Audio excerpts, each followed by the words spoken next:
Hey, how's it going? Hey there, it's going great. How about you? I see you're rocking an OpenAI hoodie. Nice choice. What's up with that ceiling though? Are you in a cool industry style office or something? Well, can you take a guess at what I might be doing based on what I'm showing you here? From what I can see, it looks like you're in some kind of recording or production setup. With those lights, tripods, and possibly a mic, it seems like you might be gearing up to shoot a video or maybe even a live stream. Yeah. Are you content? In fact, we've got a new announcement to make. That's exciting. Announcements are always a big deal. Judging by the setup, it looks like it's going to be quite the professional production. Is this announcement related to OpenAI, perhaps? It is. I'm intrigued. And in fact, what if I were to say that you're related to the announcement, or that you are the announcement? Me? The announcement is about me? Well, color me intrigued. Are you about to reveal something about AI? Or more specifically about me as a part of OpenAI? You've got me on the edge of my, well, I don't really have a seat, but you get the idea. What's the big news? Yeah, we've got a new model that can interact with the world through audio, vision, and text. We asked the live audience on X to submit a few requests for what they would like us to try out here. So I will take a couple of prompts. Okay, Bot Gaskar wants to know if GPT-4 O is capable of real-time translation. Mark, you want to try this one? Sure, yeah, let's do it. All right. Yeah. I speak Italian, so we can just do English-Italian. Let's try to do English-Italian. Sure, let's do it. Hey, ChatGPT, how are you? I'm doing fantastic. Thanks for asking. How about you? How's your day going? I'm doing great. So I would like you to function as a translator. I have a friend here who only speaks Italian, and I only speak English.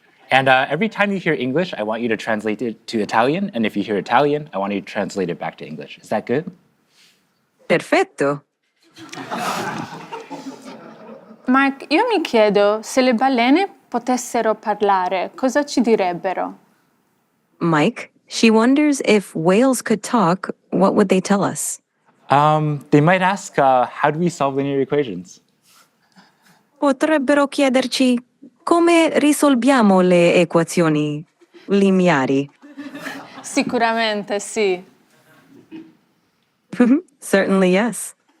Great, looks like it works.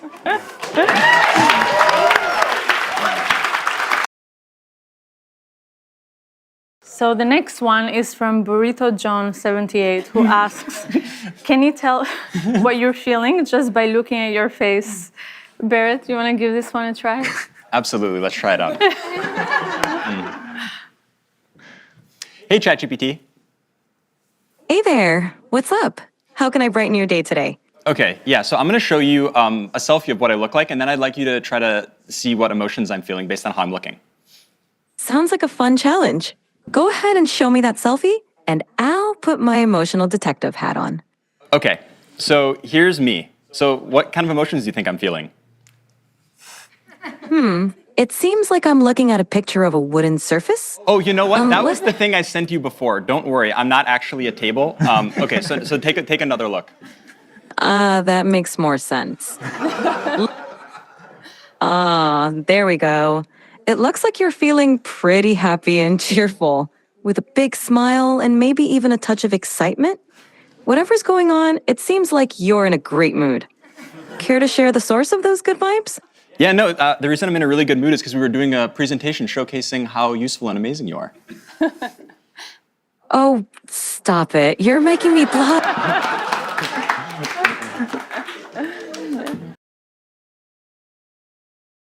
Is the king in residence at the moment? Yes, it looks like the king is in residence right now. The royal standard flag is flying above Buckingham Palace, which is the signal that the monarch is present. How exciting to be there while the king is home. Try and tell me exactly what they're doing right now, please. Right now the ducks are gently gliding across the water. They're moving in a fairly relaxed manner, not in a hurry. Occasionally, one of them will dip its head under the water, probably looking for food, and then pop back up. I even know when a taxi is coming with its orange light on. I think I'll hail it to get home. Yes, I spotted one just now.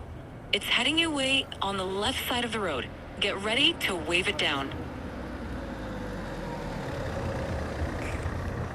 Great job hailing that taxi. It looks like you're all set to go. That's a good dog right there, leading the way into the taxi. All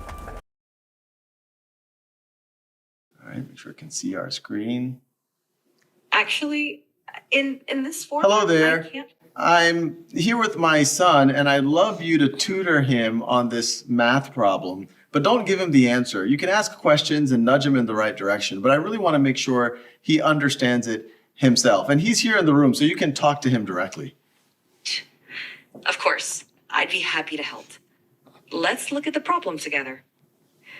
Can you first identify which sides of the triangle are the opposite, adjacent, and hypotenuse relative to angle alpha? All right, so I'm pretty sure this is the angle alpha right here, right? Perfect. That's correct. Now, looking at the triangle, which side do you think is the hypotenuse? Really, Remember the hypotenuse? I'm not totally sure. I think it might be this one, but I really am not sure. This side AC. You're close. Actually, side AC is called the adjacent side to the angle alpha. The hypotenuse is the longest side of a right triangle and is directly opposite the right angle. Can you find which one is the hypotenuse? Oh, okay, I see. So I think the hypotenuse is this really long side from A to B. Would that be correct? Exactly. Well done. Now that you've identified the hypotenuse, can you identify which side is the opposite side to angle alpha? Okay, well, I mean, you told me earlier that this was the adjacent side, and I know that's the hypotenuse, so I'm guessing that this side, BC, is the opposite side. Great deduction. That's absolutely correct. Now that you've identified all the sides relative to angle alpha, do you remember the formula for finding the sine of an angle in a right triangle? Yeah, I know that the sine is equal to the opposite over the hypotenuse. Perfect. That's absolutely right. Now, can you apply that formula to find sine alpha in the triangle using the lengths of the sides that we've identified? Okay, so, I mean, you told me that 7, this side BC, is the opposite side. And then you said that the hypotenuse is the longest side, so that would be this side AB, which is 25. So would the answer be 7 over 25? Excellent work. That's correct. Sine alpha equals 7 over 25. You did a great job identifying the sides and using the sine formula. If you have any more questions, feel free to ask. Today, we're going to try something new. I'm going to let you talk to another AI. This AI is going to be able to see the world. It's going to have a camera. I'll be holding it, and so you can direct it, you can direct me to ask questions about whatever you want them to do, but really try to figure out what does it see and ask questions appropriately. How does that sound? Well. Just when I thought things couldn't get any more interesting. Talking to another AI that can see the world? This sounds like a plot twist in the AI universe. All right, let's do this. All right, I'm ready please to meet the... pause for one moment. You got it. So now that first AI can't hear anything. Hello, AI. Today, you're going to have access to see the world. You can see me. What do you see? Hello. I see you're wearing a black leather jacket and a light-colored shirt underneath. Great. You're in a room with some unique lighting. That is all correct. Now, what I'm going to want you to do is there's going to be another AI who's going to talk to you. This AI is not going to be able to see anything, but can ask you questions, can ask you to move the camera, can ask what you see, and your job should just be helpful. Just be as punchy, direct, describe everything, do whatever that AI asks. How does that sound? That sounds interesting. I'm ready to help out and describe whatever's needed. Let's do it. All right, let's get started. Great. Hello there, new AI. AI friend. I'm O, ready to explore the world through your eyes. What are we looking at today? Hi, O. We're looking at a person wearing a black leather jacket and a light colored shirt. They're in a room with a modern industrial feel, with exposed concrete or plaster on the ceiling and some interesting lighting. There's also a plant in the background, adding a touch of green to the space. Anything specific you'd like to know or explore? Hey there. Sounds like quite the stylish scene. I'm already intrigued by the modern industrial vibe.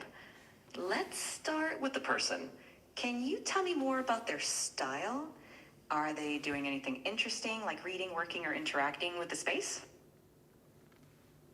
The person has a sleek and stylish look with their black leather jacket and light colored shirt.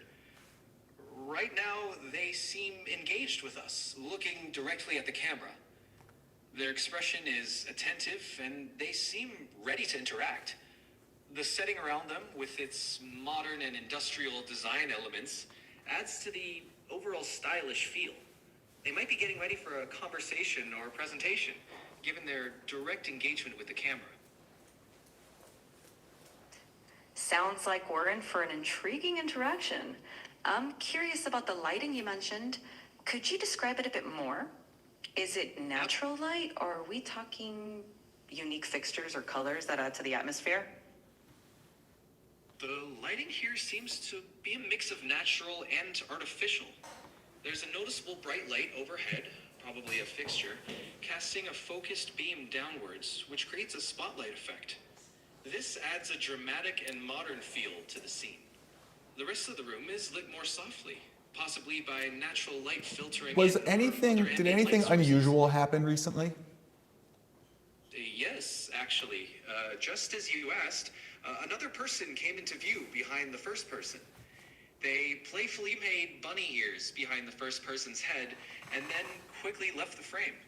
It added a lighthearted and unexpected moment to the scene. And now the focus is back on the original person with the leather jacket.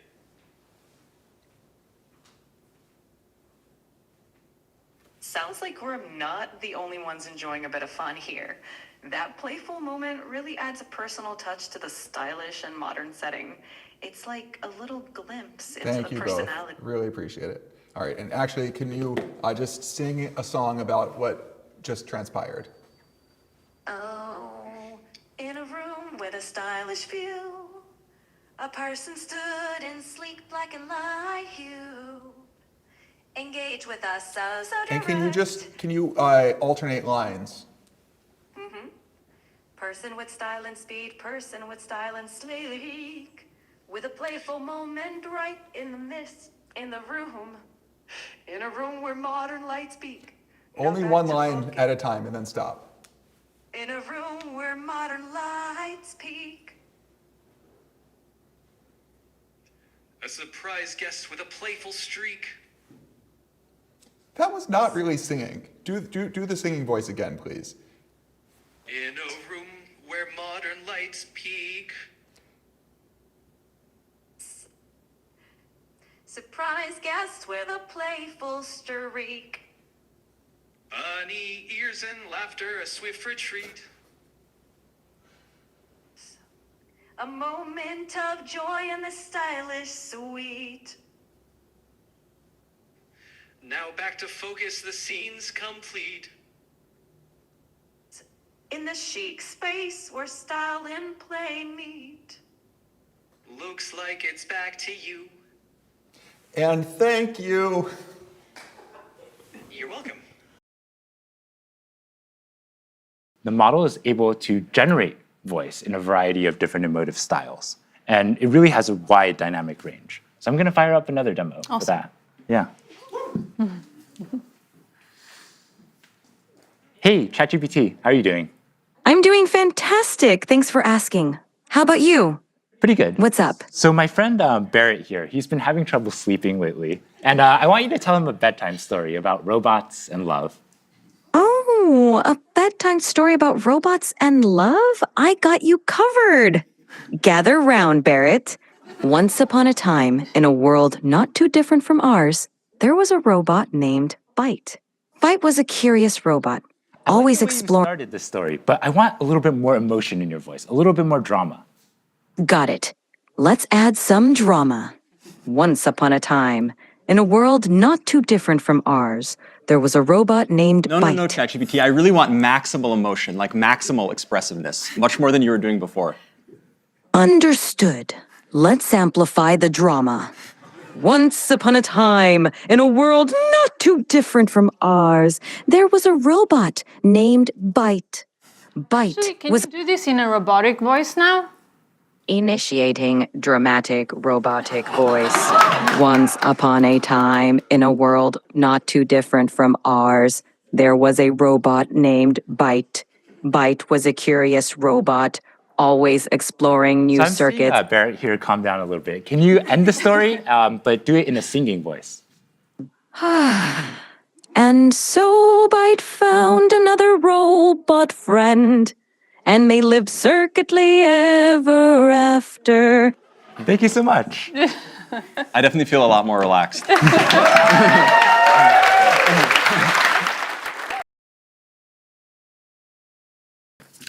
So let me take out a computer for this. Okay, so I'm going to open the ChatGPT desktop app, like Mira was talking about before. Okay, and to give a bit of background on what's going on, so here we have a computer, and on the screen we have some code, and then the ChatGPT voice app is on the right. So ChatGPT will be able to hear me, but it can't see anything on the screen. So I'm going to highlight the code, Command C it, and then that will send it to ChatGPT, and then I'm going to talk about the code to ChatGPT. Hey, ChatGPT. Hey there, how's it going? Yeah, it's going really well. I was wondering if you could help me with a coding problem today. Of course, I'd love to help you out. What's the coding problem you're dealing with? Okay, I'm going to share with you some code. 1 second. Sure thing. Take your time. Okay, so I just shared some code with you. Could you give me a really brief one-sentence description of what's going on in the code? This code fetches daily weather data for a specific location and time period, smooths the temperature data using a rolling average, annotates a significant weather event on the resulting plot, and then displays the plot with the average, minimum, and maximum temperatures over the year. Awesome, thanks so much. And in the code, there's this function foo. Can you describe to me what the plot would look like if I had versus didn't have this function? Sure. The function foo xy takes in a data frame x containing temperature data and a window size y for calculating the rolling mean. It smooths the average temperature, minimum temperature, and maximum temperature columns by applying a rolling mean over the specified window. With the foo function, the plot would show smoother temperature lines because the rolling mean reduces the noise or fluctuations in the data. Awesome. This makes Thanks so much. So yeah, I definitely will want to apply this function. And so I'm going to generate the plot and then show it to you. Give me 1 second. Absolutely. Take your time. I'm excited to see the plot when you're ready. Yeah. So far, ChatGPT has only been able to see the code. And now I'm going to run it, and then I'll use the vision capabilities of the ChatGPT desktop app so it can actually see everything going on the screen as well.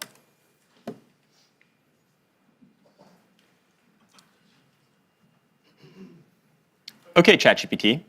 I'm sharing with you the plot now. I'm wondering if you can give me a really brief one-sentence overview of what you see. The plot displays smoothed average, minimum, and maximum temperatures throughout 2018, with a notable annotation marking a big rainfall event in late September. Fantastic. I have another question for you. Which months do you see the hottest temperatures, and roughly what temperatures do those correspond to? The hottest temperatures occur around July and August. The maximum temperature during these months is roughly between 25 degrees and 30 degrees, 77 degrees Fahrenheit to 86 degrees Fahrenheit. What's going on with the y-axis? Is this in Celsius or Fahrenheit? The y-axis is in Celsius. The temperatures are labeled accordingly, such as average temperature, minimum temperature, and maximum temperature. Yeah. So as we can see, not only can ChatGPT help me solve very easy linear algebra equations that I need help with, it can also interact with code bases and see the outputs of plots and everything like this going on a computer. Hey, ChatGPT, how's it going? Hey there. I'm doing great. Thanks for asking. And how about you? What's up? I'm doing fine. I'm gonna be a father real soon, and I think I can have your help with some dad jokes. I'm gonna tell you a joke, and you tell me if it passes as a dad joke. That's awesome. Congrats on the upcoming addition to your family. And absolutely, I'd love to hear your joke. Lay it on me. All right, what do you call a giant pile of kittens? I don't know. What? A mountain. A mountain. That's perfectly hilarious. Definitely a top tier dad joke.